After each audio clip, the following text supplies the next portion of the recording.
Aqui, tá funcionando. Eu tenho que botar na tomada. Ah. Tira o projetor e coloca.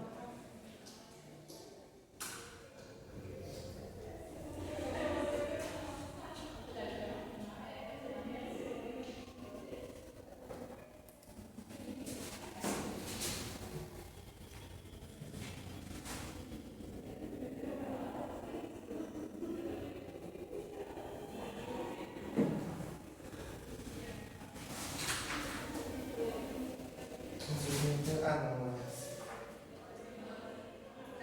Esse cabo mais curto. É a opção dela? Não.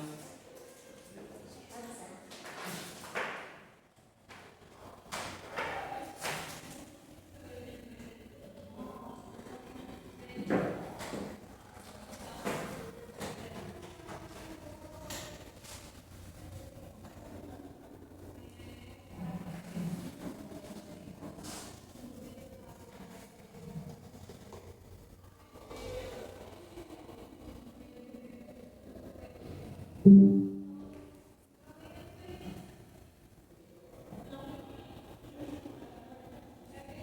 certo.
Segundos.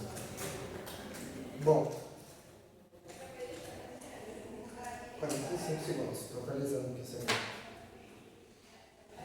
Temos uma coisa sobre o espaço.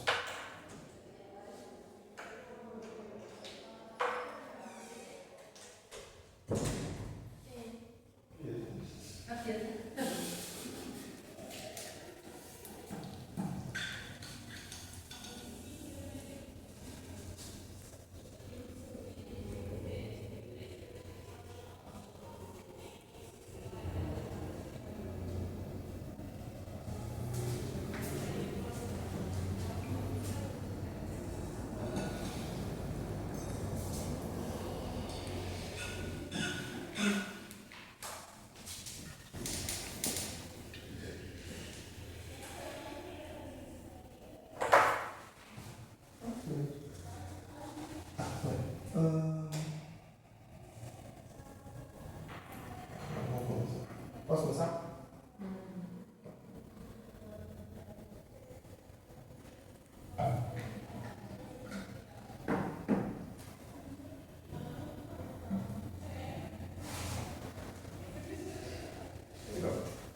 Bom dia, boa tarde. Bom, por onde é que eu começo? Tá, o meu seminário, ele é um seminário que é mais uma aula tipo, sobre quais as tendências de mercado, assim, hoje em dia, em relação a softwares de computação gráfica, sobre uma história da computação gráfica, em relação ao cinema e ao audiovisual, embora eu tenha meio que acabado entrando mais na...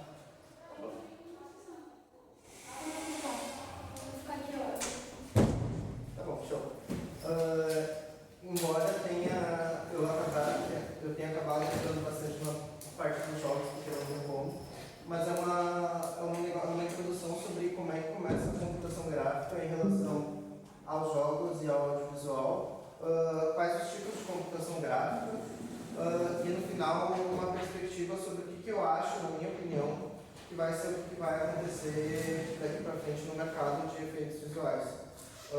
Esse não é tanto sobre efeitos visuais, por causa que efeitos visuais pode ter uma ênfase também em truques de cinema, truques de, como por exemplo, a gente faz alguma coisa no set. Isso aqui tem mais a ver com pós-produção, tem mais a ver com computação em si. E é uma desculpa que eu dei para conseguir falar sobre computação, porque eu queria falar sobre computação. Então, bom, vamos começar. Tá gravando? Acredito que sim. Bom, eu tenho que começar dando uma explicação mais ou menos sobre alguns conceitos de computação, porque senão não vai fazer sentido o resto. Então, para começar, a gente tem uma base de computação gráfica lá no primeiro semestre, mas não é lá das melhores, assim, tipo, muita coisa eu acabei pegando por fora. A gente geralmente pega que, por exemplo, vetores e rastros são os dois tipos básicos de gráficos que existem. Mas, na verdade, isso daqui é mais uma coisa para o dia a dia, porque, na verdade, isso aqui é o que acontece. Toda a tela, todo o output que a gente vai ter em cinema, em audiovisual, em jogos, vai ser um raster. Por causa que o raster é o único princípio que realmente existe, é uma grade de pixels. Então, tudo no final tem que voltar para o raster ou para virar um produto físico. O resto são técnicas de processamento para o computador gerar isso. Mas no final das contas, o computador ele sempre vai acabar gerando um raster. Isso aqui eu coloquei de exemplo para mostrar como é que funciona. Eu acho que todo mundo meio que sabe como é que funciona uma tela RGB, né? Tu cria a ilusão a partir de 3 pixels, que eles vão se iluminando e se desluminando.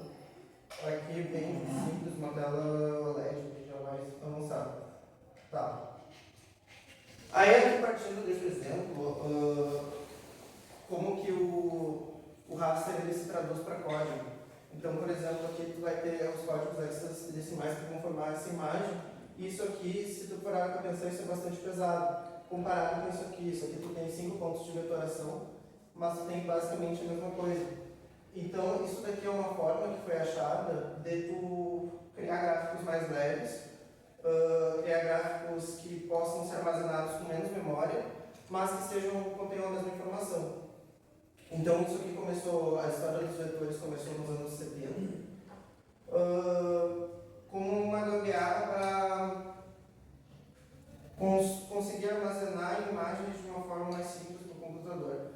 No início da computação, lá nos jogos, por exemplo, no Super Mario, isso era feito em vetores, tanto que essa imagem aqui é mais pesada que o jogo inteiro.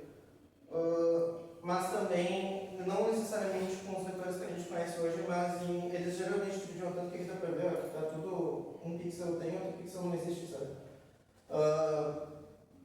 Todo ele era meio feito em chunks, assim, para o computador, o hardware conseguir renderizar. Nessa época, o Super Nintendo, o Nintendinho, eles, na verdade, eles não tinham uma CPU que fazia todo esse processamento. Na verdade, era um hardware específico que só processava isso. Então, cada console era feito especificamente para fazer truques gambiarras, tipo de computação, que iam acabar resultando nisso. E, tipo, não se usava CPUs porque CPUs eram muito caras e CPUs não tinham essa capacidade. Depois, mais pra frente, eu vou explicar qual a diferença do CPU. Mas isso aqui é o princípio básico dos gráficos. Nessa época, nos anos 90, tu tinha que ou fazer um hardware específico para aquilo que tu queria mostrar, ou os gráficos eram muito primários, era muito difícil de tu renderizar qualquer coisa, principalmente em real time, que é no caso desses jogos. Aqui eu tenho um exemplo de como eles fizeram os primeiros efeitos visuais em filmes, que foi no Star Wars 4, que foi A Nova Esperança, onde tem uma animação da Estrela da Morte. Eles fizeram isso usando vetores, só que se tu for ver, esses vetores todos eles são desenhados um hardware bem específico para isso. E aí o hardware, a tela do computador é filmado, porque o computador não tem nem condição de transmitir isso e armazenar no arquivo. Isso também era muito feito nessa época, nos anos 80, para fazer aquelas aberturas de televisão. Tem um documentário bem legal sobre isso, sobre como é que eram feitas as aberturas de tipo jornal nacional, aquele planeta girando. Era tudo meio feito assim, na mão, eles tinham uma configuração de saturação na mão, uma configuração de perspectiva na outra, e era tudo meio feito eletronicamente, assim, super, com um hardware super específico, sabe? Então ele ajustava na mão, cada coisa, não tinha um programa escrito para fazer isso.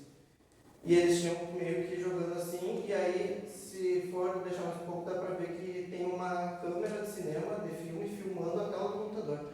Então, a partir da câmera que vai filmar isso aí, que eles vão colocar no filme. Então, tipo, era um negócio bem... Aí, aqui mais pra frente, mostra, tipo, eles pegando e colocando, ó, a Estrela da Morte, por exemplo, aqui. Tá pulando, mas enfim. Enfim, eu não fiz uma conta. Tá. Uma coisa que eu queria observar, que eu acabei esquecendo de observar aqui, é o seguinte.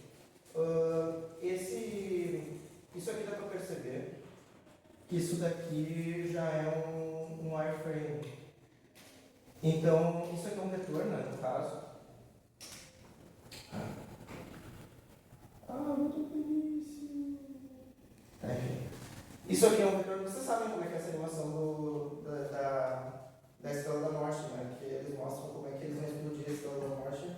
E aí eles mostram. É um wireframe, é tipo, tudo em vetorzinho. E esses vetores eles são 3D, eles são um detalhe interessante.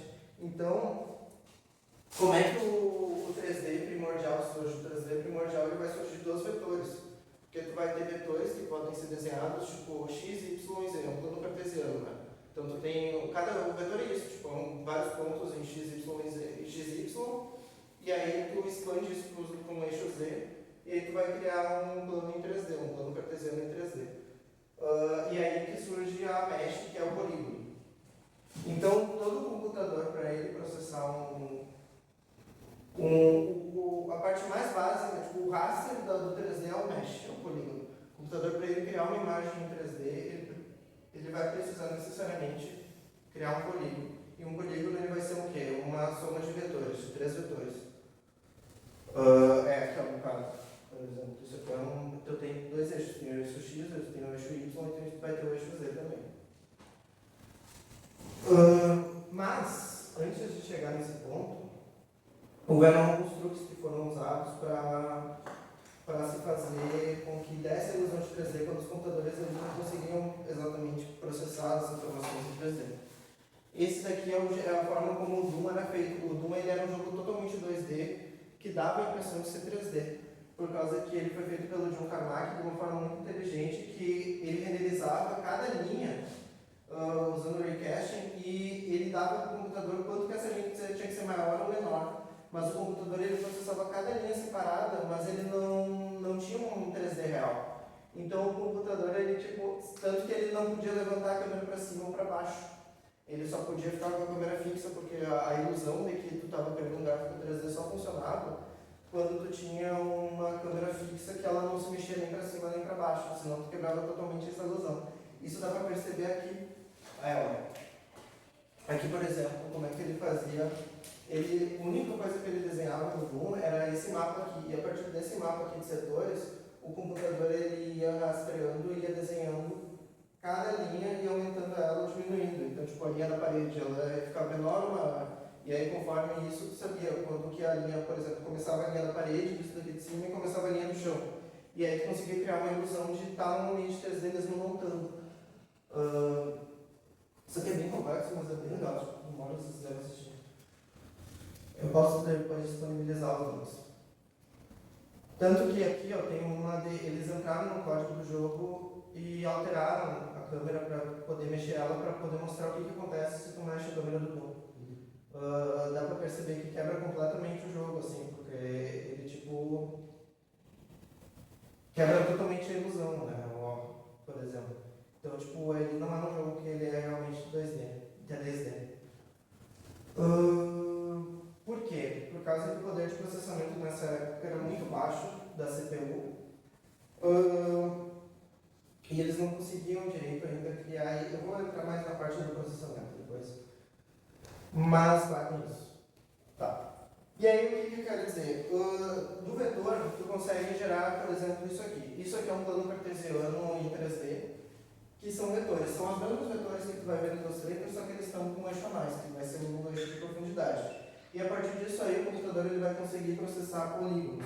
Então, ele sempre tem que processar, isso aqui está com mais, mas geralmente são 3 três polígonos, cada polígono vai ser um triângulo, que aí o computador vai conseguir fazer uma forma. E o interessante que o polígono tem em comum com o raster é que o polígono ele também tem resolução. Então, por exemplo, se eu tenho esse modelo 3D aqui, ele vai ter uma resolução bem menor, porque esse aqui vai ser bem menos pesado do que esse aqui, porque ele vai ter menos triângulos, porém ele vai ter menos resolução. Então, quando diz low poly, tipo, se vocês uma vez pegarem o modelo 3D low poly, é por causa que ele tem uma baixa taxa de polígonos. É a mesma questão, é a mesma coisa do raster, tipo, tu não tem como aumentar ou diminuir. No 3D, é mais fácil de tu suavizar isso aqui, como eu vou falar depois sobre o ZBrush. Mas é o mesmo esquema, tipo, tem um limite para o quanto que tu consegue aumentar e diminuir isso aqui sem acabar cagando o teu modelo. Bom. Deixa eu ver qual que é a próxima. Tá. Aí, no caso, mas por que o computador ele precisa desses triângulos? Aqui. Porque vai ser dessa forma que ele vai renderizar uma imagem. O computador ele vai ter que necessariamente, para ele fazer isso aqui é uma forma do computador conseguir processar um gráfico em 3D, uma renderização, e transformar ele em raster de novo, por causa que tudo na computação gráfica vai ter que voltar para raster no final, ou para um produto físico. Mas aí eu falo depois, isso aqui esquece, só falo depois. Mas tudo na computação gráfica vai ter que voltar para um raster, porque o raster é a única coisa que existe, é a tela. Então, para o computador transformar esse gráfico em 3D que está dentro da CPU em um gráfico real, em um conjunto de pixels, em uma imagem, ele vai ter que fazer o seguinte processo, que é chamado de shading. Ele vai ter que pegar e processar onde é que está a fonte de luz em relação ao triângulo, cada polígono, e aí ele vai ter que calcular o quanto de luz que esse polígono vai emitir em relação à fonte luminosa e onde que ele vai estar em relação à câmera. Então ele vai ter que fazer isso para cada polígono, e esse é o shading básico, que é o flat shading, que é o que começou lá no início, tipo no Nintendo 64, era tudo baseado assim, cada polígono ia ter um shading diferente. E não tinha por limitação técnica como ser diferente. Depois eles criaram o... Como é que é o nome desse shading? É um outro shading. Que ele... Found shading. Isso. Que ele pega e consegue usar um algoritmo para, dentro do mesmo polígono, conseguir suavizar a sombra e fazer diferentes iluminações. E aí tu ainda tem o cel shading, que é esse daqui que é usado tipo, no Zelda Breath of the Wild, no Zelda Into, que tu tem um diferente tipo de shading para cada material. Então, por exemplo, aqui ele vai mostrar cada shading, ele vai dar uma propriedade especial para o teu desenho. Então, o foam shading ele vai conseguir criar uma ilusão de degradê dentro dos polígonos. O cel shading ele vai deixar isso um pouco mais em células, ele vai dividir em células em vez de ser um degradê. E o flat shading ele vai deixar bem tipo Toy Story 1, sabe? É o mais básico possível. Tem várias. O shading é uma das ferramentas que vai depender, por exemplo, de onde tu vai renderizar. Então, tu pode ter o mesmo modelo 3D e renderizar ele no Rhino, no Keyshot, no Blender, no V-Ray. Cada um deles vai dar um tipo de renderização. E é por isso que isso é tão importante. Tipo, tu pode ter os mesmos modelos, mas tipo, eles podem ficar completamente diferentes dependendo do teu renderizador e do que vai usar um shading diferente. E existem shadings que são segredos de mercado, por exemplo, o RenderMan da Pixar, que é proprietário da Pixar. Depois eu vou falar mais sobre quais tipos de renderizadores existem.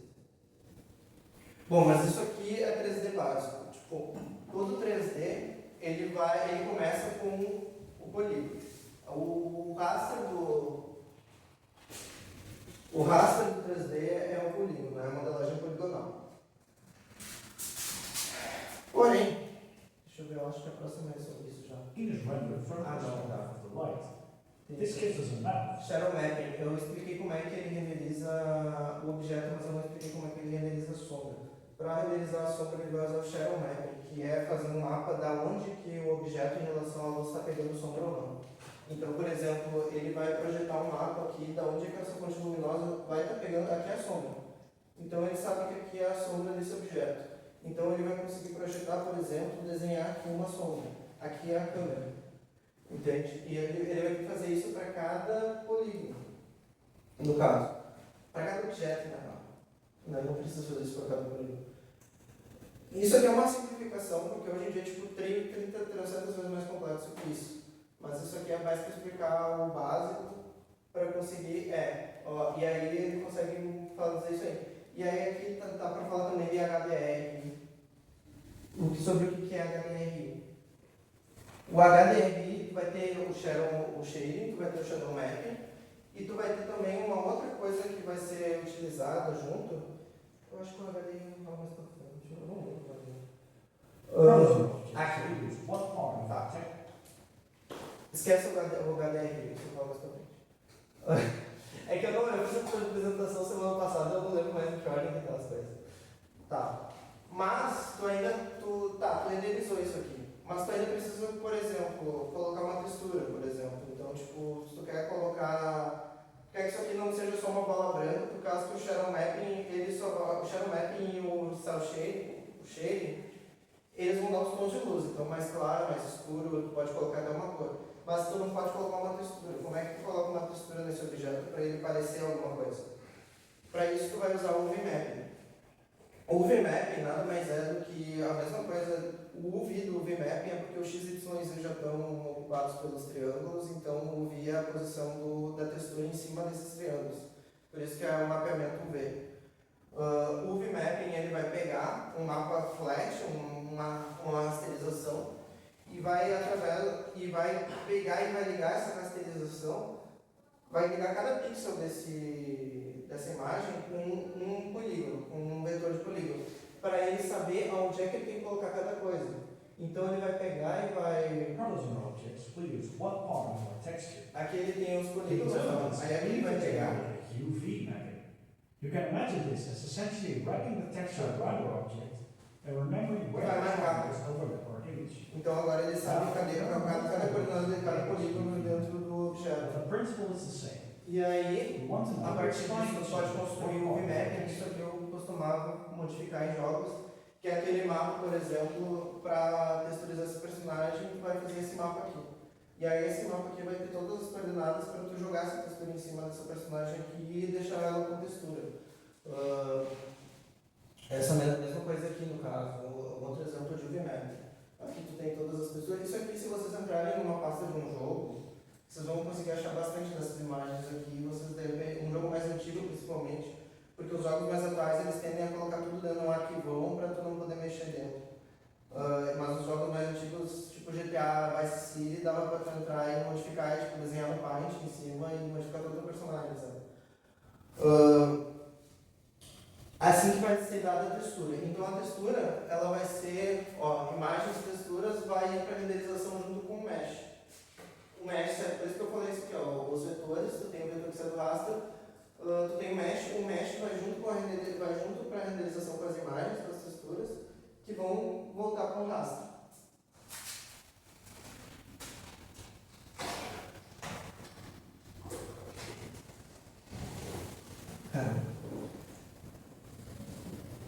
Tá.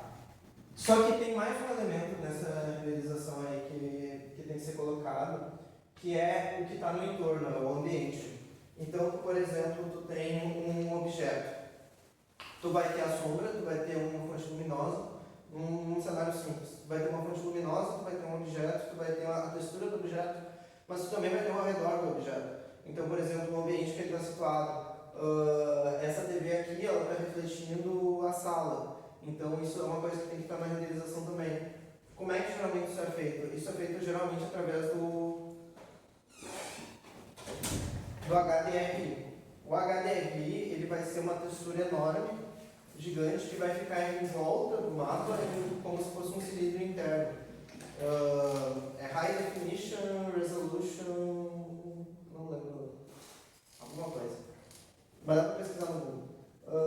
E o HDRI ele é muito importante nos efeitos visuais, por causa que tu pode usar ele para refazer todo um ambiente que existe de verdade dentro do computador. E isso é especialmente útil quando a gente vai fazer efeitos visuais. Isso é uma coisa que sempre quando tem filmes de grande escala, porque a maioria dos filmes que tem efeitos especiais, os efeitos, para tu fazer esses efeitos especiais, tu tem que refazer todo o set dentro do computador.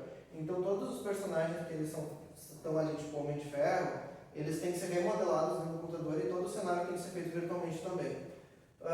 Só que tu tem que ter a mesma iluminação que tu teve na rua. Então se tu filmou na rua, tu vai ter que refazer toda aquela rua dentro do computador. E aí tu tem que saber exatamente como é que aquela rua era, qual a iluminação daquela rua, e tu vai fazer isso através da HDR. Aqui tem um exemplo clássico da HDR, que é a esfera de metal. Porque a esfera de metal é um objeto que basicamente é um HDRI, sabe? Tu tem aqui em volta o HDRI, que é essa textura gigante, que vai ter em volta de tudo, e ela vai estar refletindo nessa bola. Essa bola vai ser basicamente a iluminação essa textura inversa, grudada na bola. Aqui ele está falando de anti-aliasing, mas isso aqui não é. Por causa que isso aqui, quando ele renderiza, dá para até falar, quando ele renderiza um polígono, geralmente vai sair uma resolução assim, por causa que tem uma quantidade limitada de pixels. Então o que o computador vai fazer é usar um anti-aliasing, eu acho que vocês sabem o que é anti-aliasing, que é um algoritmo que vai dar uma alisada nos cantos para o gráfico ficar um pouco mais... sem ter que... porque tu pode aumentar a resolução disso aqui e renderizar isso aqui, sei lá, tipo, numa grade com bem mais quadrados. Isso aqui vai ficar muito pesado.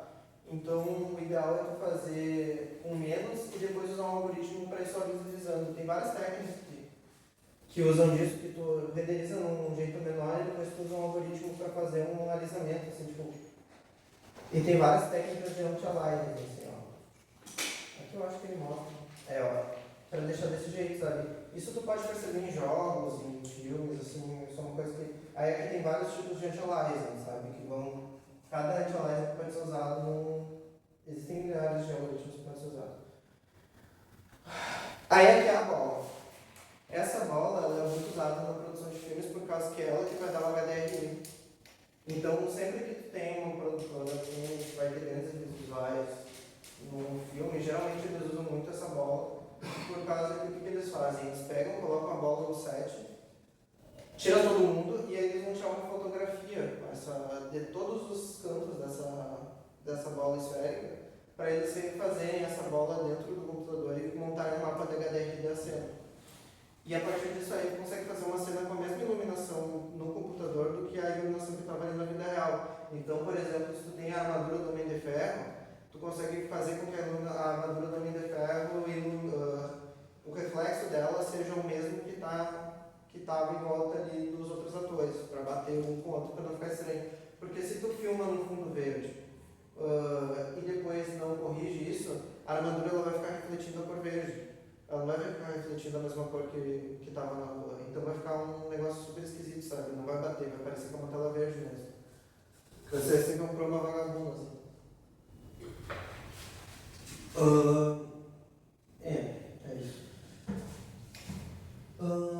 Tá. Falando sobre gráficos 3D, é isso. Eu estou me estendendo, né? Mas aí, como é que isso daqui começou a ser feito? Sempre tem alguma coisa que vai financiar o progresso. Eu achava assim que tipo as coisas elas eram desenvolvidas por causa que é natural que a tecnologia progrida e tipo tudo bem, né, que a tecnologia naturalmente vai evoluir, mas eu meio que fui percebendo que isso não é bem verdade. Tipo, para uma tecnologia evoluir tem que ter um motivo econômico ou político. Então, tipo, por exemplo, sei lá, a Segunda Guerra, a aviação avançou muito durante a Segunda Guerra por causa de um propósito específico. Mas não foi algo que foi aritmeticamente evoluindo, sabe, conforme o tempo foi passando. E a mesma coisa para gráficos. A computação ela surgiu primeiramente no exército, para motivos militares, e aí depois, até ali pelos anos 90, ela foi usada economicamente mais para os jogos e com o início da interface começou a ser usada também para esse é o Windows 1. Começou a ser usada para processamento gráfico. Qual que é a história? Para tu fazer um gráfico 2D, 3D, o processamento que um computador precisa fazer, ele é muito... O cálculo que tu precisa fazer para desenhar cada pixel é muito parecido. Tipo, tu só tem que fazer aquele cálculo várias vezes. Que é o cálculo de calcular onde é que vai estar cada pixel, qual que vai ser a cor de cada pixel. É o mesmo cálculo, por exemplo, se tu vai fazer um shading. O renderizador ele vai pegar, vai calcular a luz que está saindo da tela, da fonte de iluminação, ela vai bater no polígono e vai bater na câmera. Esse cálculo ele é o mesmo para cada pixel. Então, a questão de renderizar gráficos, ela não é uma questão complicada para o computador, mas ela é muito pesada porque tu tem que fazer várias vezes o mesmo cálculo. Então, o que acabou sendo desenvolvendo a partir dos anos 90 com a 3D FX, que aí surgiu o Voodoo e tudo mais, e aí depois veio surgir a NVIDIA que canibalizou, comeu o mercado inteiro. A NVIDIA destruiu a 3D. Tinha uma competidora da NVIDIA que não existe mais, porque a NVIDIA destruiu ela. Por uma série de coisas que aconteceram nos anos 90. Surgiu a GPU. Antes, a maioria dos gráficos simples, tipo esses de Star Wars, eles eram processados pela CPU. Só que o problema é que gráfico é algo que consome muito da CPU e deixa o computador muito lento. Por quê? Porque a CPU, ela é como se fosse 5 PHDs que podem calcular de tudo. Eles podem fazer todos os tipos de cálculo possível, mas são só 5. Enquanto uma GPU, ela é tipo um monte de criança, que pode, 1000 crianças. E elas podem calcular coisas muito básicas, tipo o cálculo de 1 mais 1, mas elas podem fazer muitos cálculos. Então, a diferença da GPU é que a GPU ela faz cálculos muito simples, mas ela consegue, ela tem tipo, uma GPU ela pode ter acho que 10.000 cores, coisa assim, sabe? Por exemplo. Enquanto uma CPU ela vai ser octa-core, quad-core, agora tem umas mais modernas de 64 cores, mas elas são muito mais generalizadas. Uma CPU ela pode fazer tudo no computador, ela pode fazer gráfico, ela pode fazer cálculo mais específico, cálculo flutuante, tem uma parte de programação também. Uma CPU ela é feita para fazer qualquer coisa. A GPU não, ela é mais específica. E aí, deixa eu ver aqui. É isso aí mesmo. O que financia isso? O que financiou a criação das GPUs? Primeiramente as interfaces, por isso que eu mostrei o Windows 1.0. Por causa que eles precisavam de hardware mais especializado para processar aquelas interfaces para ser mais fácil utilizar o computador, porque antes era tudo escrito no código, tipo MS-DOS. E aí depois, quando surgiu essa interface, o computador precisou aí realmente de poder de processamento só para processar aquela interface, porque já era muito pesada para a CPU e já impactava muito. Tu gastava basicamente metade da tua CPU só para renderizar a interface, então tipo, era muito contraprodutivo. Mas depois, o que vai financiar as GPUs vão ser os jogos, e por último, bitcoins e hoje em dia a inteligência artificial. Então, tipo, o cinema ele sempre foi meio que carregado por outras indústrias, assim, tipo, se os efeitos visuais evoluíram não foi por causa da indústria de filmes, foi por causa de outras indústrias que financiaram toda essa evolução gráfica. O cinema em si não gera tanto dinheiro, assim, sabe, tipo, a indústria de jogos, eu acho que tem umas 10 vezes maior do que... E assim, tipo, GPU. Tu precisa de uma GPU para um filme, tá, mas tipo, tu precisa no estúdio de uma GPU. Uma pessoa que vai jogar um jogo em casa, ele precisa comprar uma GPU. Então, para tipo, eu renderizar Toy Story 2, só a Pixar precisa comprar GPUs. E é um número bem pequeno de GPUs que eles precisam para criar aquele filme. Se tu quer jogar, sei lá, lançar um jogo tipo GTA, precisa que todo mundo que joga GTA instale uma GPU no seu computador. Então, tipo, tu vai vender milhares e milhares de GPUs. Por isso que eu falei que a indústria dos jogos ela financiou a indústria dos filmes. E todos os avanços que vieram a partir disso. Porque hoje existem milhares de GPUs, as GPUs são muito mais avançadas do que as GPUs daquela época. E aí, só para exemplificar aqui melhor. CPUs are similar in many ways. However, GPUs have thousands of cores that are limited to basic arithmetic, whereas CPUs have only... Aqui eu tenho um exemplo de uma GPU e uma CPU.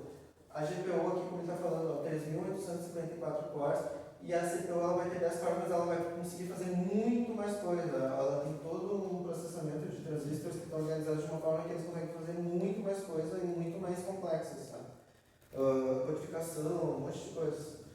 Só que, tipo, tu não precisa disso para produzir uma imagem, sabe? Tu não precisa de tudo aqui. Por exemplo, aqui ele está dando um exemplo. Para eu aumentar o brilho de uma imagem, eu só preciso adicionar mais 20 em cada, no R, no G e no B. Aí ele já aumentou o brilho da imagem. Eu não preciso de, por exemplo, fazer um monte de cálculo. Então, por isso que se criou a GPU. Depois foi se descobrir que a GPU era muito boa para outros cálculos que não necessariamente eram gráficos, como inteligência artificial, Bitcoin. Por isso que acabou até como um negócio mais generalizado depois. Mas a princípio era isso, a GPU ela é burra no certo sentido, mas ela consegue fazer muito mais coisas. E aí, a partir disso, a gente tem o primeiro... Não o primeiro, mas o primeiro eu acho que foi o Matrix, não foi o Matrix.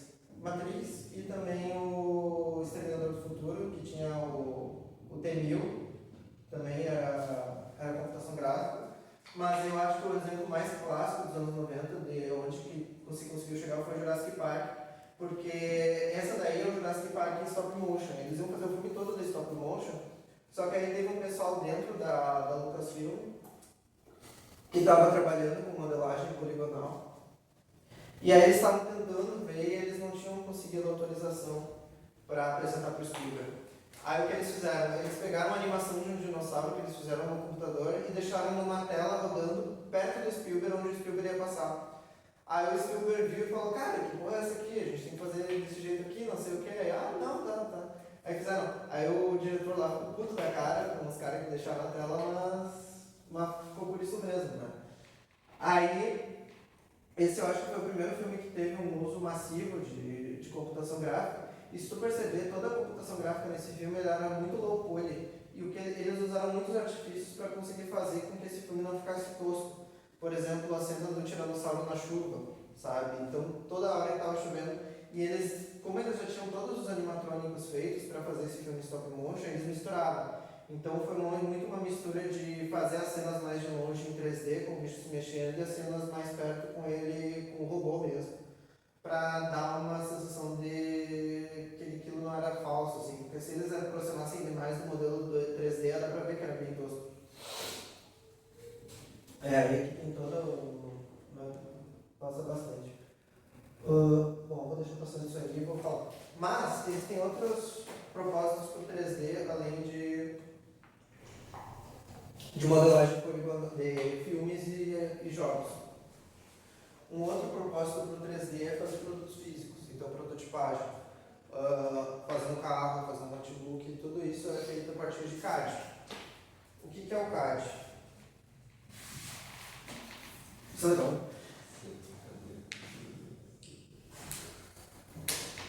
o CAD ele vai ser a modelagem em NURBS. O que é o NURBS? É a modelagem paramétrica que a gente aprende aqui no curso e que eu acho que não deveria ser aprendido porque é meio inútil. Eu acho a modelagem poligonal mais útil. Acho que é da área. Oi? Depende da área. Mas cara, tipo, dá muita ênfase em modelagem paramétrica e muito pouco em modelagem poligonal. Isso que é um problema. Mas enfim, qual que é a diferença da modelagem paramétrica e da modelagem poligonal? A modelagem poligonal ela é a modelagem ela é o mais básico que tem e o computador ele vai precisar desses polígonos no final para renderizar, através daquele processo que eu te falei. Então o NURBS ele é uma facilitação disso para a gente mexer, mas no final das contas, por exemplo, quando o computador for renderizar isso aqui, ele vai reconverter isso aqui em modelagem poligonal, em mesh, e aí vai renderizar. Que é, em vez de tu usar esses pontos vetoriais para formar cada triângulo e fazendo com cada triângulo, tu usa triângulos mais... Tu usa vetores que estão tipo, mais na forma do produto que tu quer, entende? Então, por exemplo, aqui também tem os mesmos vetores, só que eles estão mais na forma do produto. Qual que é a desvantagem disso? Assim como tu não consegue fazer qualquer imagem que tu quer em vetor, tu também não consegue fazer qualquer modelo 3D que tu quer em NURBS. Por exemplo, tu consegue fazer uma cadeira em NURBS, tu consegue fazer uma mesa em NURBS, mas tu não consegue fazer uma pessoa em NURBS. Por causa que tu precisa fazer cada polígono diferentezinho, assim, tu não tem resolução suficiente no NURBS. O NURBS ele vai ser muito bom para tu fazer um cilindro, para tu fazer um cubo, peças assim que elas vão ser geralmente simétricas de peças simples, assim, sabe? Aqui eu acho que até trouxe um exemplo melhor disso. Por exemplo, se eu quero fazer se eu quero fazer um cilindro, esse aqui vai ser um cilindro de NURBS. Como é que seria um cilindro poligonal? triângulos que vão dar toda a volta nisso aqui para formar isso aqui. É bem mais pesado, por causa que aí ele tem que guardar a informação de cada triângulo. Aqui não, aqui só tem 2 círculos e essas 4 linhas que estão indicando que esses 2 círculos são ligados. Só isso, é um cilindro, é bem mais leve. Só que a quantidade de coisas que tu consegue fazer com isso aqui é limitada. O Rhino, que a gente geralmente aprende de CG2, não sei se vocês tiveram CG2 também, eu acho que sim.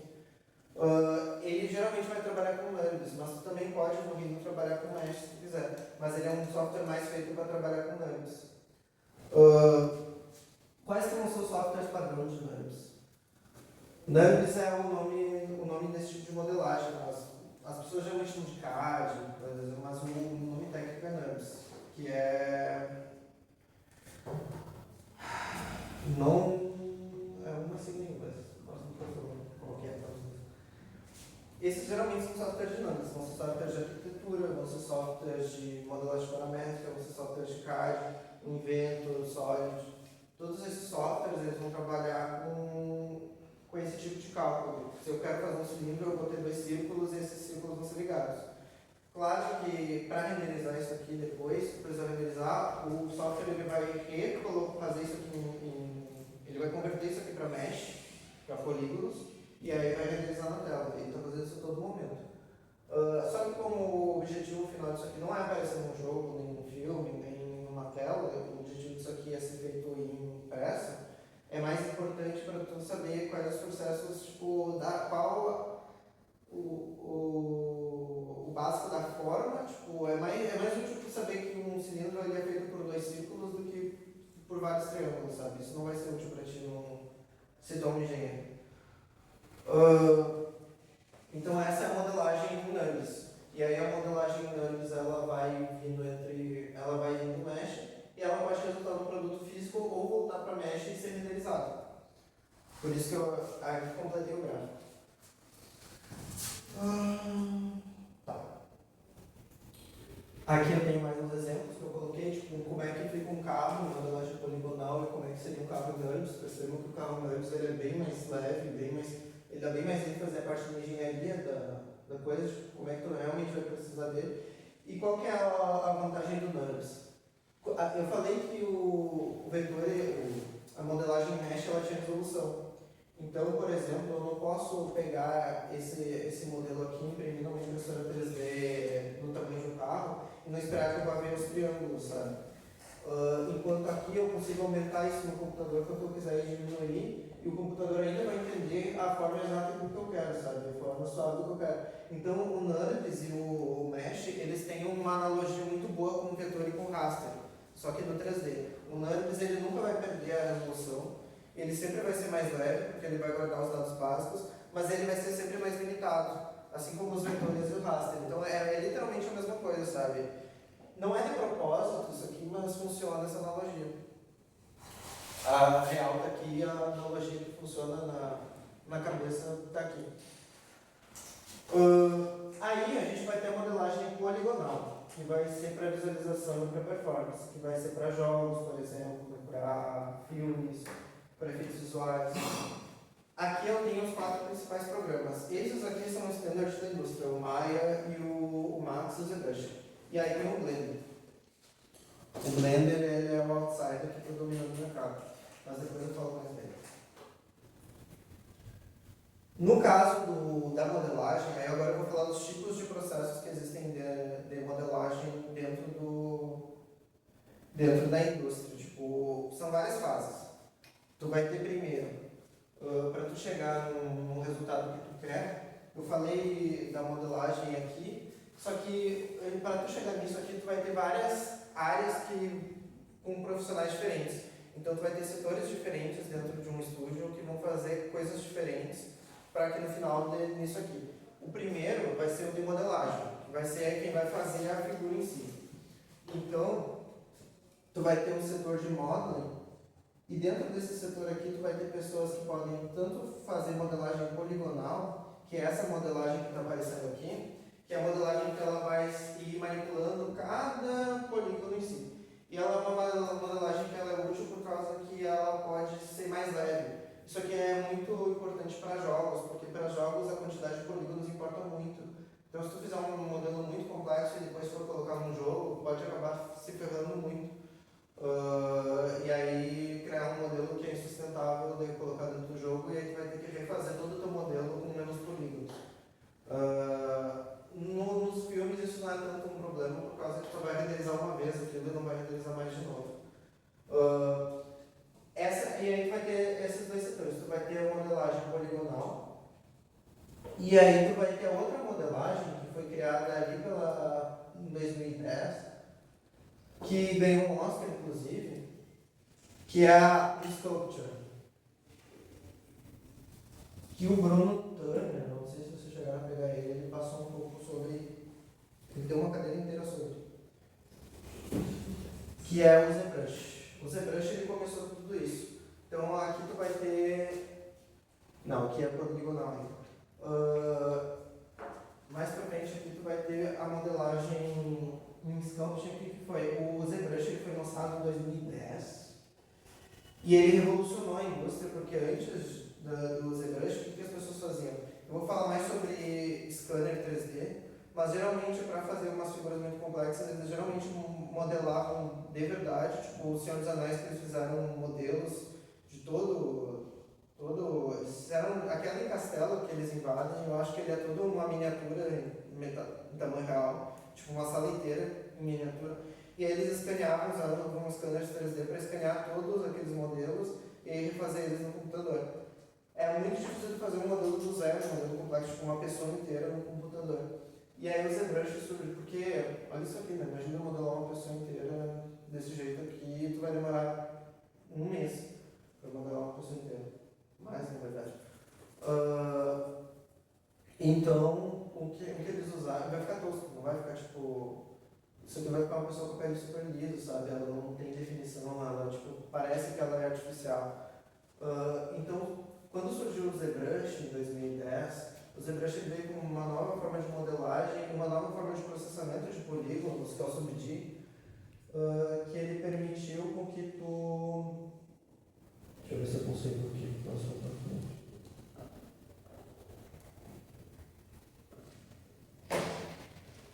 Aqui.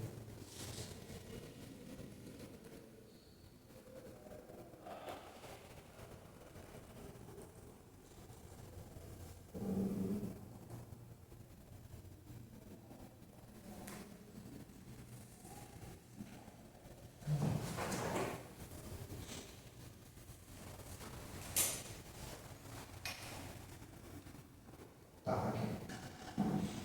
Eu vou mostrar direto no PowerPoint, porque eu não estou conseguindo fazer o PowerPoint por lá.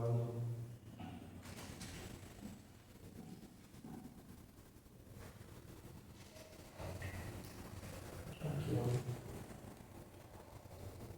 Então, essa é a modelagem poligonal, né? E aí, no caso, essa aqui vai ser a modelagem em Sculpture, que é a modelagem do ZBrush. Tu percebe que é como se fosse uma argila. Então, tu vai modelando como se fosse uma argila através de pincéis, geralmente usa mesa mesmo, o bloco. E ele tem muito mais definição e tu consegue, por exemplo, modelar dentro disso aí todas as imperfeições da superfície, por exemplo. Ó. Isso aqui é pesado, mas isso aqui é através de um processo que o ZBrush usa de subdivisão. E tu consegue deixar isso aqui bem mais leve e otimizando à medida que tu vai fazendo. Então tu consegue começar fazendo com muitos polígonos, fazer todo um desenho e aí depois fazer o ZBrush otimizar esse desenho e aí continuar. Isso deixa muito mais fácil de fazer as coisas, por exemplo, e é muito mais simples, sabe? Então, tipo, o ZBrush virou o padrão da indústria de sculpting. Hoje o Blender tá por dentro disso aí também, mas o Blender ele ainda não é tão bom quanto o ZBrush em sculpting. Então, geralmente o pessoal que faz tipo, modelagem 3D tipo, de pessoas, de bonecos, de modelos, usa geralmente o ZBrush. E aí o ZBrush ele vai ter aqui uma ferramenta de subdivisão que ela vai conseguir dar mais profundidade. Deixa eu agora voltar lá.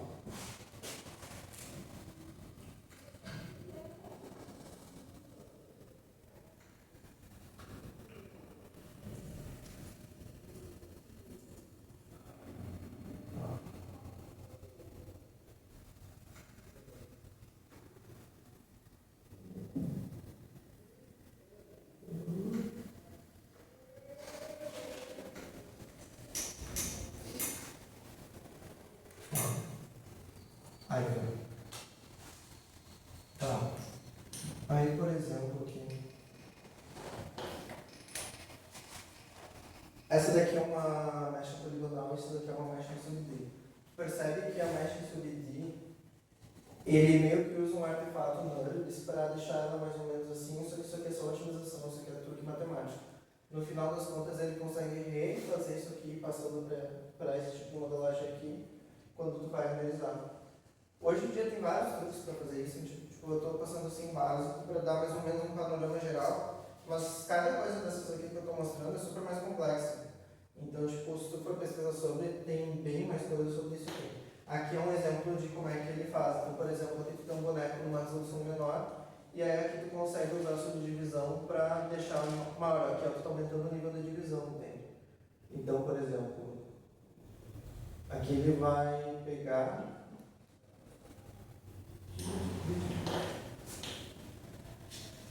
Ele vai pegar aqui e vai...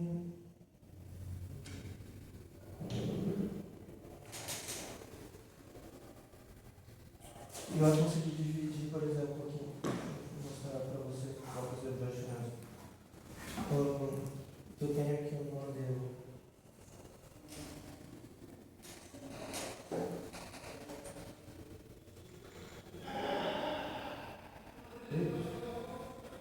Tenho aqui um modelo para você brush.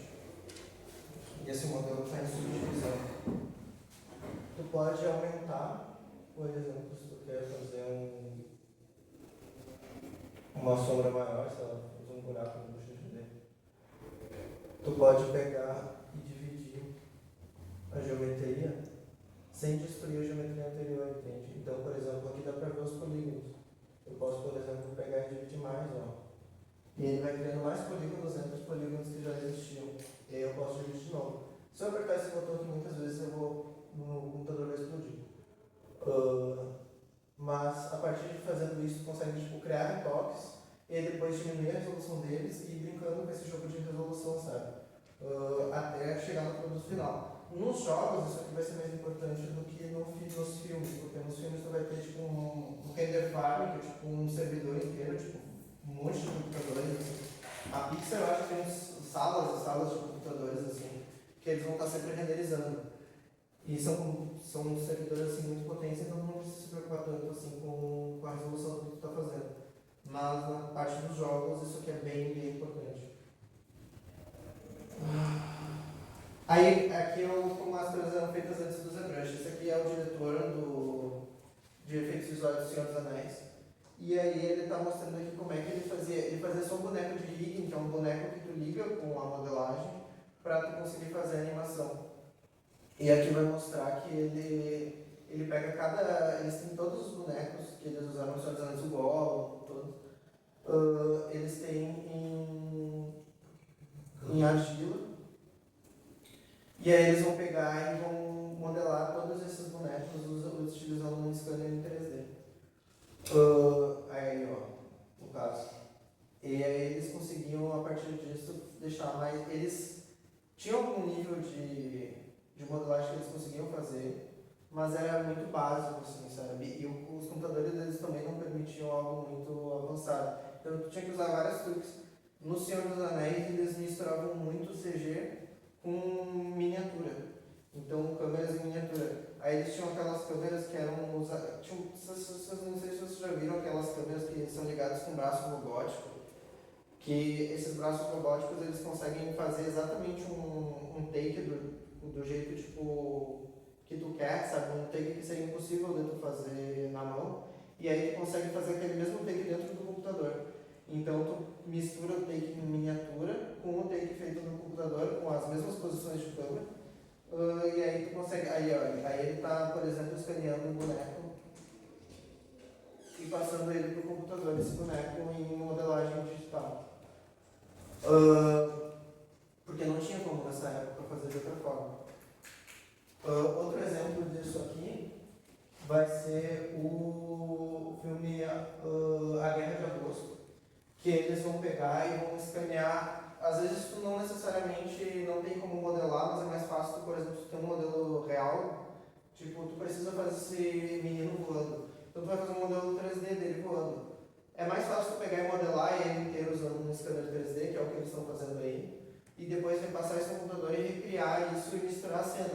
Então, nesse caso, eles estão modelando, eles estão escaneando ele com a fantasia e passando ele todo para o computador. Aí eles vão ter um modelo fidedigno no computador para eles poderem depois trabalhar com ele por cima. Então, eles podem ter o modelo virtual e o modelo real para eles irem mesclando as cenas e conseguirem fazer todos os efeitos. Isso aqui é bem comum, eu acho que o Robert Downey Jr. fez isso aqui várias vezes para o Homem de Ferro, por causa que aí, às vezes, tu vê o filme do Homem de Ferro só a cabeça do Robert Downey Jr. é de verdade, e nem tá no set, às vezes o cara tá só tipo, atrás de uma tela verde filmando e eles pegam a cabeça dele e encaixam no traje numa cena totalmente virtual. Aí eles estão escaneando ele e passando ele todo pro computador.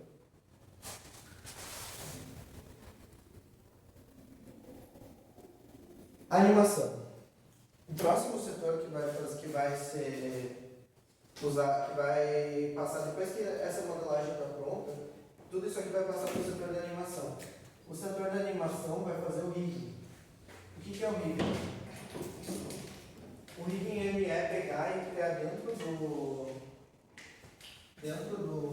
computador um esqueleto. Então tu vai ter o teu modelo 3D e dentro desse modelo 3D tu vai montar um esqueleto com todas as articulações. E aí o time de animação vai pegar e vai fazer keyframe de cada um desses esqueletos. Então, por exemplo, assim como tem no After Effects um keyframe que um objeto está aqui, e aí tu faz um keyframe dele aqui e um keyframe dele aqui, e aí o objeto consegue se mover daqui para cá, tu vai ter a mesma coisa no rigging. No rigging tu vai ter o objeto dessa forma, tu vai montar um keyframe. Aí tu vai fazer um keyframe assim, e aí o objeto vai conseguir se mover assim, sabe? E isso é um trabalho aqui, ele vai montar cada keyframe. Geralmente as cenas não passam de 250 quadros, cada quadro não precisa ter um quadro. E aí ele vai animar, então tipo, é como se fosse um boneco mesmo, que ele vai animar cada um dessas articulações e vai fazer um keyframe de cada articulação que ela quer e ver se o computador consegue passar entre cada uma dessas. E aí tem várias coisas que tu pode... Esse aqui é o Blender, no caso.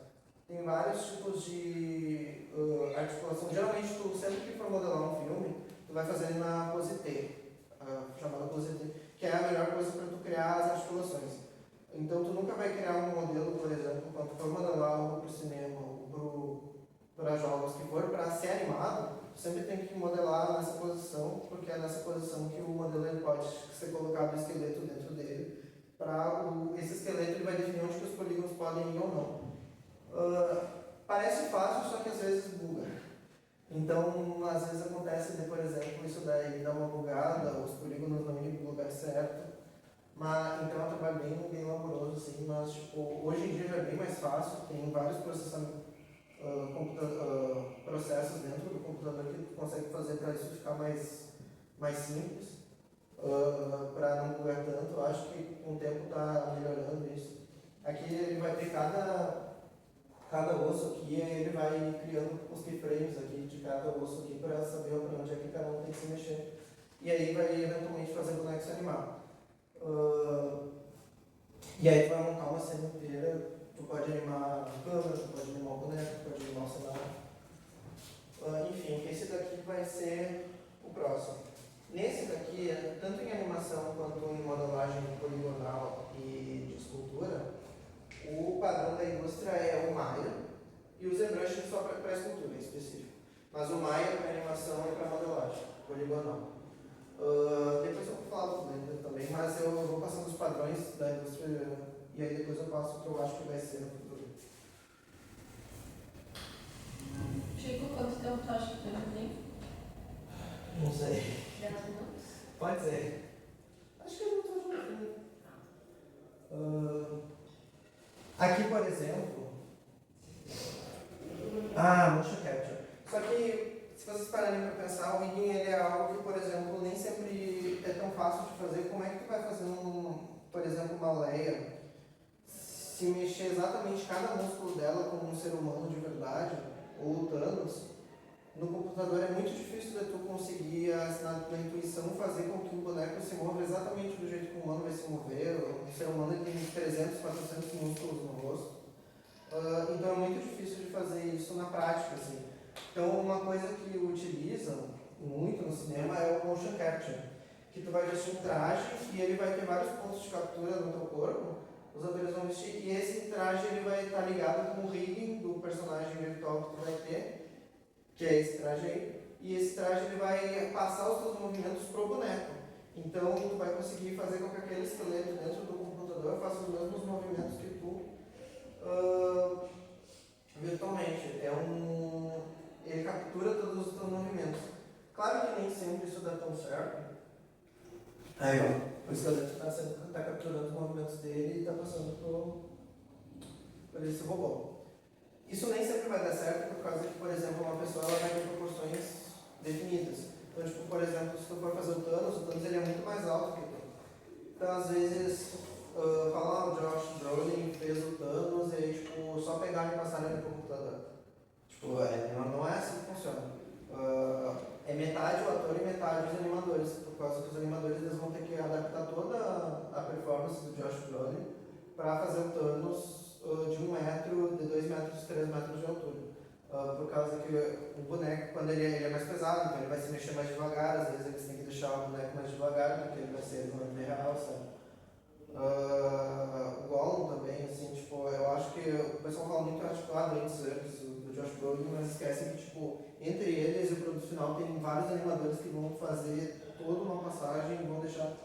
Porque, tipo, por exemplo, tem lá o Andy Serkis imitando um macaco, sabe, assim, fazendo as performances. Mas não é a mesma coisa, por causa que ele não tem a anatomia de um macaco, sabe? Então o macaco ele vai ter os braços maiores, então isso tudo é uma adaptação que tu vai ter que depois, quando tu tem um modelo capturado no computador, fazer. O motion capture ele nada mais é do que uma forma de otimizar isso e dar menos trabalho. Porque tu não tem que fazer do zero, tu faz a partir de uma performance.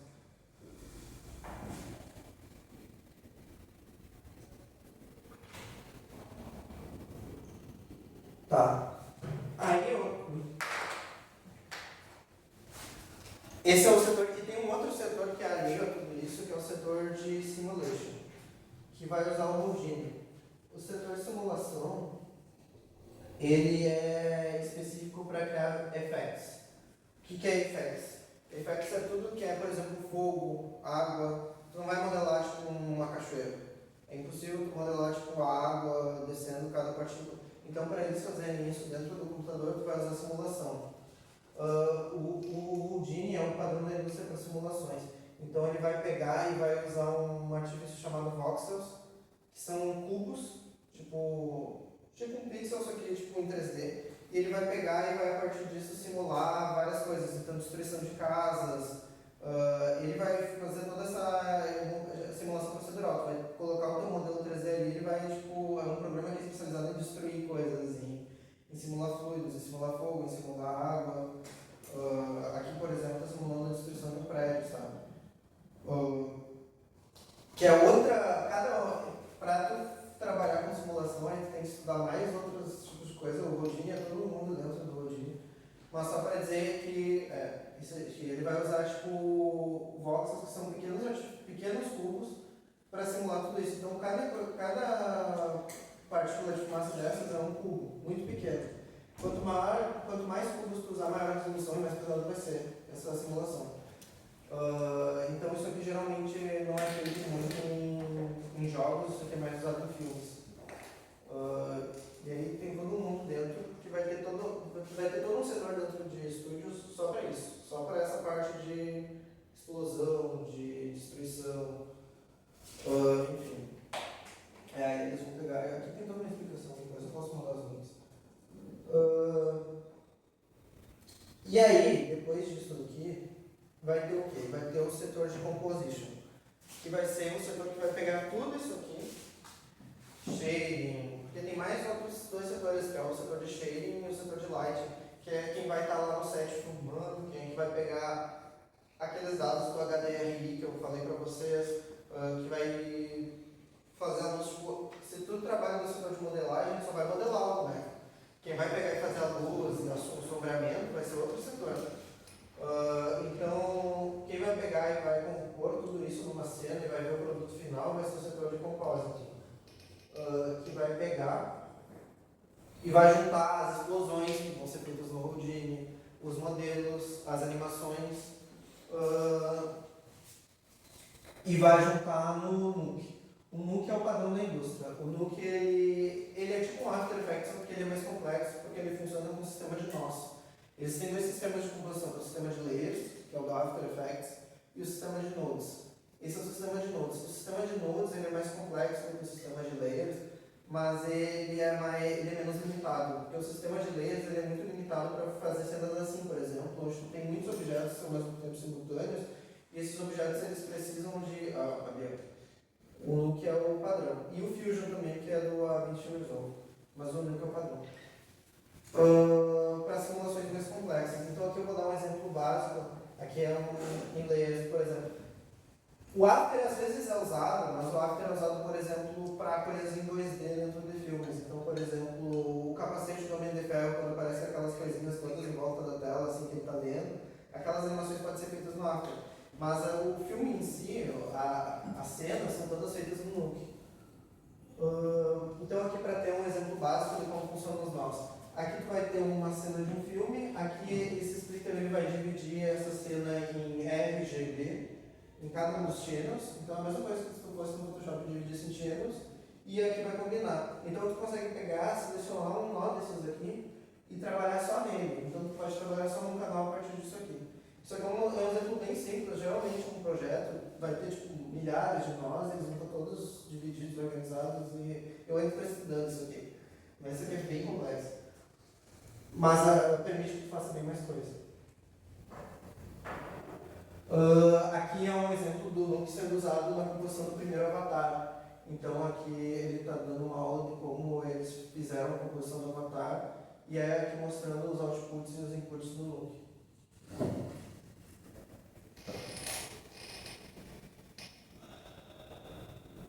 Aqui é outro exemplo que é o do Avengers. Aqui dá para ver bem o breakdown, que é todos os elementos que eles têm que juntar, que vem de cada setor diferente para compor a cena inteira. Então tu vai ter a simulação, tu vai ter o Thanos que vem de outro setor, tu vai ter todos esses efeitos que vão vir de outro, o Capitão América que vai vir do que foi filmado no set. Então eles têm que encaixar tudo isso numa cena só. Aqui dá pra ver bem os voxels. Tudo isso quem vai fazer vai ser o setor de composição. E é um setor só para isso. Tá, aí agora tendências de mercado. Agora eu terminei de falar sobre o que é geralmente feito. Tem o setor de renda ali também, não vou falar sobre isso. 3 minutos. Tá. O que eu acho que vai acontecer no futuro? Tem todos esses softwares que cuidam de tudo isso, o Nuke, o Maya. O Maya que é o principal para isso aqui. O Houdini, o Nuke. E aqui, por exemplo, pode ser o V-Ray também. Aí cada estúdio, geralmente, para renderização, vai ter o seu próprio renderizador. Então a Pixar, por exemplo, ela tem o RenderMan, que é só da Pixar, que é proprietário da Pixar e agora eles liberaram. A DreamWorks liberou o Moonlight agora para uso público, para quem quiser usar. Mas geralmente isso aqui entra nos sistemas proprietários, que cada estúdio vai ter o seu. E além dessas ferramentas, tem muitas ferramentas que são só, os estúdios mesmos desenvolvem só para eles usarem. Então tem muito mais coisa nisso.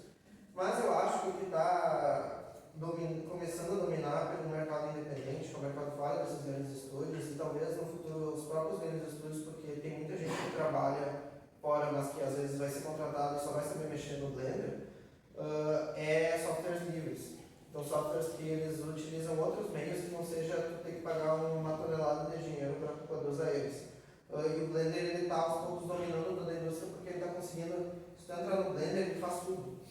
Ele literalmente consegue fazer animação 2D, tu consegue fazer animação 3D, tu consegue fazer todos esses setores que tu consegue fazer simulação dentro do Blender, sabe? Então o Blender ele é aquele software que ele tem tudo, mas ele não é o top do top em tudo ainda. Mas ele está chegando lá, porque os softwares mais tradicionais estão ficando para trás e o Blender está dominando a indústria porque muita gente está começando a usar porque é de graça, porque não custa uma tonelada de dinheiro por mês. E aí ele está meio que tomando todo esse espaço de mercado e eu acho que no futuro o Blender assim ele vai ser o futuro, tanto que tem vários curtas que foram feitos pela Blender Foundation só para mostrar o poder do Blender, sabe? Tem curtas animados, por exemplo, esse curta aqui se chama Sprinter, que ele foi feito pela organização que cria o Blender. Tem a organização que faz o Blender, que ela é patrocinada por várias empresas da indústria e também por muita gente independente que manda dinheiro através de Patreon.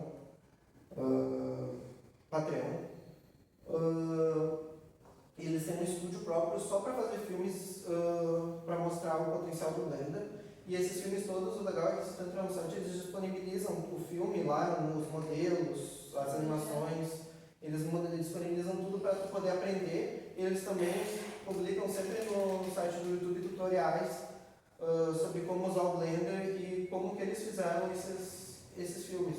Então, tipo, tem toda uma comunidade em volta do Blender para poder chegar nisso. Que hoje eu acho que a indústria está caminhando para uma coisa open source e para uma coisa mais longe do esquema fechado, onde tu tem que pagar um NUC, uma licença do NUC, eu acho que está na casa dos $3.000 para uma pessoa só, sabe?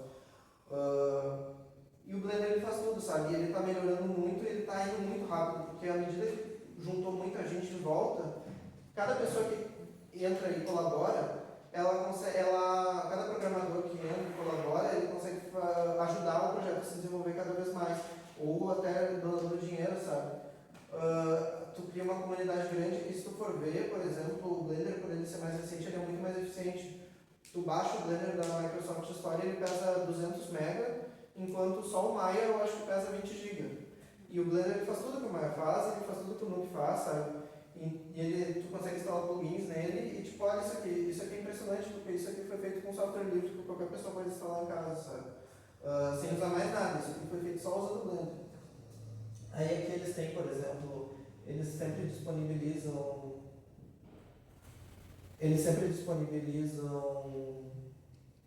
tutoriais. Aqui, por exemplo, é um outro filme que eles fizeram chamado Sprite, que é tipo uma paródia dos Smurfs, só que é uns Smurfs mais violentos. E aí aqui eles mostram tudo como é que eles fizeram dentro do Blender, sabe? Tipo, todas as camadas, isso aqui tudo composto dentro do Blender, modelado dentro do Blender. O Blender ele tem modelagem poligonal, ele tem modelagem de sculpture, ele tem animação, ele tem simulação. Ele ainda não é o melhor em tudo, então tipo, com um estúdio do tamanho da ILM e da Weta, não faz sentido usar. Mas para vários estúdios independentes pelo mundo já estão usando, sabe? Porque para eles é muito mais prático e junto com isso tu incentiva toda a indústria a crescer. Então, por exemplo, os maiores patrocinadores hoje do Blender são, se tu entrar no site, a Intel, a Nvidia, a Microsoft, até empresas muito grandes, assim, que tu não ia imaginar que elas apoiam tanto o open source, sabe? Isso aqui dentro do Blender, sabe? Se tu for ver aqui, por exemplo, 30 segundos. Jesus. Tá. Se tu for ver aqui, que eu saí da Alguém já usou aí? Eu acho que ele é uma das. Deu mais tanto minuto. Eu acho que ele é uma das, mas ele não é a única. Tem mais 5 slides só. Tá.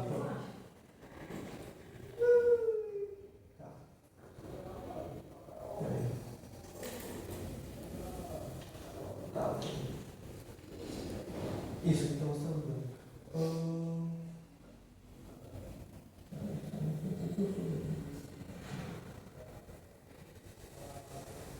Tá. Ok. Tá. A outra tendência que eu acho que vai dominar a indústria é o Unreal. O que é o Unreal? A Unreal é uma engine de jogos, mas ela não é usada só para jogos atualmente, ela é utilizada também para pré-produção. Por quê? Eu falei para vocês da HDRI, que é usado como captura para capturar o ambiente interno, só que às vezes, hoje em dia no Mandaloriano, por exemplo, já estão utilizando uma técnica nos últimos 2 anos de montar o HDRI dentro do próprio estúdio. E para isso, o que seria isso? Usar um estúdio que é uma tela gigante e em volta desse estúdio montar todo o ambiente virtual. Então tu tem que ter um ambiente antes mesmo de filmar. E para isso eles usam a Unreal, porque a Unreal ela, hoje está dominando no que se diz a renderização em tempo real, sabe? o padrão da indústria para renderização tipo, de jogos, que são jogos é a Unity, mas a Unity meio que está ficando para trás e a Unreal está dominando por causa que a Epic está muito na frente nesse sentido, está conseguindo correr muito atrás e conseguindo fazer. Aí, ó, aqui, ó. E está conseguindo progredir muito mais nesse setor de direção. Então aqui, por exemplo, tu vê que tem uma tela, não é mais uma tela verde, é uma tela de verdade com a Unreal no fundo. Então tu consegue projetar o HDRI diretamente nos atores, fazendo com que fique muito mais fácil tu, por exemplo, fazer uma armadura, por causa que ele não tem que refletir uma tela. Porque se tu coloca uma armadura numa tela verde, a armadura fica verde. A armadura não fica com a cor que ela vai ter que ficar. Então tu tem que corrigir isso no computador, isso é um saco de fazer. Então aqui tu consegue, por exemplo, fazer isso diretamente. Aqui eles estão mudando os exemplos, mas aqui, ó. Então ele consegue fazer diretamente no set de filmagem o cenário inteiro pronto. Isso daí é uma visualização muito melhor para os atores. Isso é uma visualização muito melhor para o diretor da cena também ver como é que vai ficar em tempo real. Então a Unreal está sendo muito utilizada hoje junto com o Blender. Se eu fosse dizer hoje o que está dominando assim no futuro é a Unreal e o Blender. Tanto que esse daqui, se você pode achar que isso aqui é filmagem, mas isso aqui é feito tudo no Unreal. Isso aqui eu acho que, eu não sei se vocês estão ligados, mas foi uma polêmica que deu nos últimos 2 dias. Nos últimos 2 dias não, na última semana passada, uma polêmica enorme que deu na internet, porque ninguém sabia se isso aqui era filmado, se isso aqui era feito no computador. E acontece que isso aqui é tudo feito no Unreal Engine. Isso aqui é um jogo de tiro que vai ser lançado. E parece muito que é filmado, mas não, isso aqui foi tudo feito no computador. Tanto que depois o cara fez um vídeo só para provar para as pessoas que ele estava fazendo isso aqui tudo no computador, sabe? Então, tipo, que isso aqui não era. Nossa, uma treta, né? No YouTube, tipo, o Gaveta falando que isso aqui era feito em vídeo, não sei o quê. E aí, tipo, depois o cara falou, não, eu fiz isso aqui no Unreal, tá? Então, tipo, pra ver onde é que a Unreal chegou isso aqui, eles conseguirem processar isso aqui em tempo real, renderizar isso aqui em tempo real, sabe? É algo muito incrível, sabe? O nível de otimização que a Unreal está conseguindo chegar. E aí, hoje estamos misturando. Pessoal, a gente vai encerrar agora, a gente faz 10 minutos de intervalo e a gente volta para trabalhar nos filmes, tá? Eu preciso sair só para o mouse, tem outro assunto, mas ele encerra e intervalo de 10 minutos, tá? O nível de otimização, o Blender, ele está sendo muito usado na indústria hoje para modelagem, para toda essa outra parte, mas a Unreal está sendo muito usada para pegar tudo isso que tu consegue fazer no Blender e passar para jogos, e também para pegar e fazer toda essa parte de pré-produção, de renderização em tempo real que tu vai precisar para um filme em pré-produção como Mandaloriano, ou o outro que usou também foi o Mr. Beast, se vocês viram o vídeo aquele do Mr. Beast de... como é que era? O o nome da série, não lembro qual é o nome da série. Aquela série que todo mundo se mata. O Mr. Beast fez uma versão real daquela série da Netflix. E aí eles usaram, para fazer todos os cenários, eles usaram o Unreal Engine. O legal é que eles fizeram até um joguinho depois, por causa que eles tinham todos os cenários feitos já no Unreal.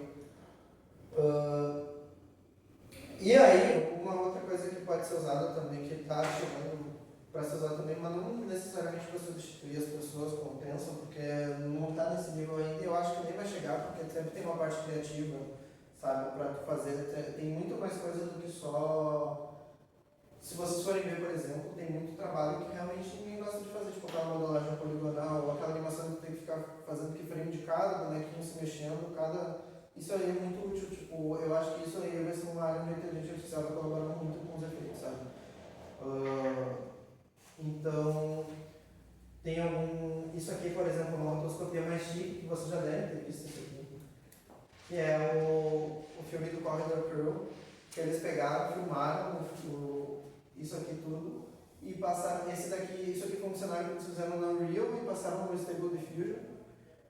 Então, para parecer com que era 2D, só que isso aqui é tudo filmado e aí eles só passaram por uma inteligência artificial que fez uma rotoscopia em tudo isso aqui, redesenhou tudo isso. E fez isso aí em 2D, sabe? Deu até uma polêmica, mas enfim. Dá pra ver que ainda não está 100%, mas eles poderiam, sabe? Eles fizeram isso aqui em menos de uma semana, pra ter noção. Era bem demonstrativo, né? Aqui mostra. E aí tem Se vocês entrarem no canal deles, dá pra ver como é que eles fizeram, é bem legal. Aqui. E esse daqui eu vi ontem no Twitter, eu achei muito legal, é uma propaganda que foi feita inteiramente por inteligência artificial, e ela é muito trip, parece que tu tá tipo sonhando, sabe? É um negócio muito bizarro. É uma campanha de cerveja. Então, só que é um negócio muito viajado, mas é muito legal, tipo, onde é que já chegou, sabe? Onde é que pode chegar no futuro isso pra ajudar, sabe? A fazer alguma coisa. Não é isso. Enfim, eu acho que é isso. Muito obrigado. Eu tenho aqui uma lista que eu ia passar no quadro Mano Vai Sobrar Espaço, se vocês depois quiserem que eu mande para vocês, que é uma lista do que é usado hoje de programas, assim, tem muito mais coisas que eu ia falar mais de parte do programa mesmo.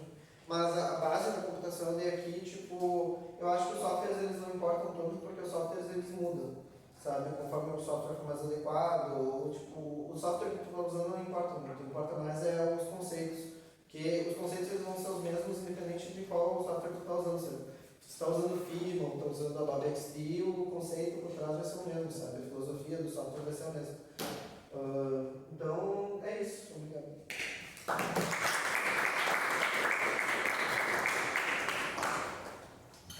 Deu quanto tempo isso? Podem ir pro intervalo, né?